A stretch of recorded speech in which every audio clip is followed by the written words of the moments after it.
Assalamualaikum Assalamualaikum warahmatullahi warahmatullahi wabarakatuh. wabarakatuh. Perkenalkan nama saya Fajar dari kelas 12 MIPA 5. Perkenalkan nama saya Fadlan Kautsar dari kelas 12 MIPA 5. Perkenalkan nama saya Jilin Arisandi dari kelas 12 MIPA 7. Kali ini kita akan membahas tentang materi genetika sintesis protein. Apa itu proses sintesis protein? Proses sintesis protein adalah pembentukan partikel protein yang melibatkan sintesis RNA dan dipengaruhi oleh DNA. Ada dua tahapan pada proses sintesis protein. Yang pertama, tahap transkripsi dan yang kedua, tahap translasi. Kita akan bahas mulai dari tahap yang pertama, yaitu transkripsi. Proses transkripsi terjadi di dalam nukleus. Proses ini adalah proses percetakan rantai mRNA atau RNAD dengan cara menjiplak rantai DNA plate. Proses transkripsi dibantu oleh enzim RNA polimerase. Di dalam proses transkripsi, kita bagi menjadi 3 tahapan, yaitu inisiasi, elongasi, dan terminasi. RNA duta dibentuk dengan menjiplak DNA template atau DNA cetakan, di mana basa adenin akan berubah menjadi urasil, basa timin akan diubah menjadi adenin, basa guanin diubah menjadi sitosin, dan basa sitosin akan diubah menjadi guanin.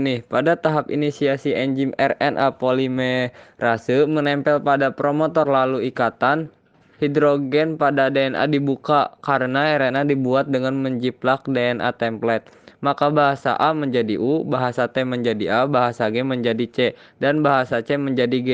Nah, karena polimerase akan terus-menerus menyusun untaian nukleo tidak sesuai dengan pasangan basa nitrogennya sehingga terbentuk rantai RNA duta. Tahap tersebut disebut tahap elongasi. Lalu tahap terminasi yaitu ketika DNA selesai terbentuk terlepas dari DNA dan menuju ke sitoplasma. Oke guys, dilanjutkan dengan tahap kedua, yaitu translasi. Tahap translasi terjadi di sitoplasma.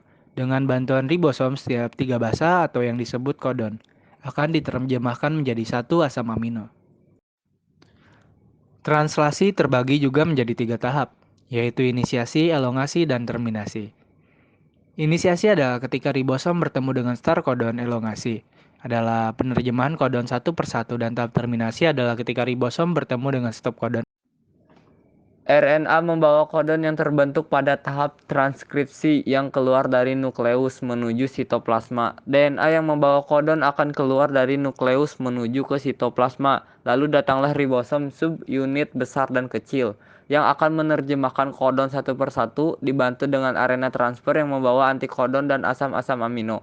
Setiap RNAT akan membawa asam amino yang spesifik sesuai dengan kode masing-masing. Translasi akan berlangsung terus sampai akhirnya ribosom bertemu dengan stop kodon. Translasi akan terhenti dan hasil akhirnya adalah rantai polipeptida. Biru laut seperti kolam. Cakep. Ikan paus pandai menyelam. Cakep. Dari lubuk hati yang paling dalam, saya tutup presentasi dengan salam. Wassalamualaikum warahmatullahi wabarakatuh.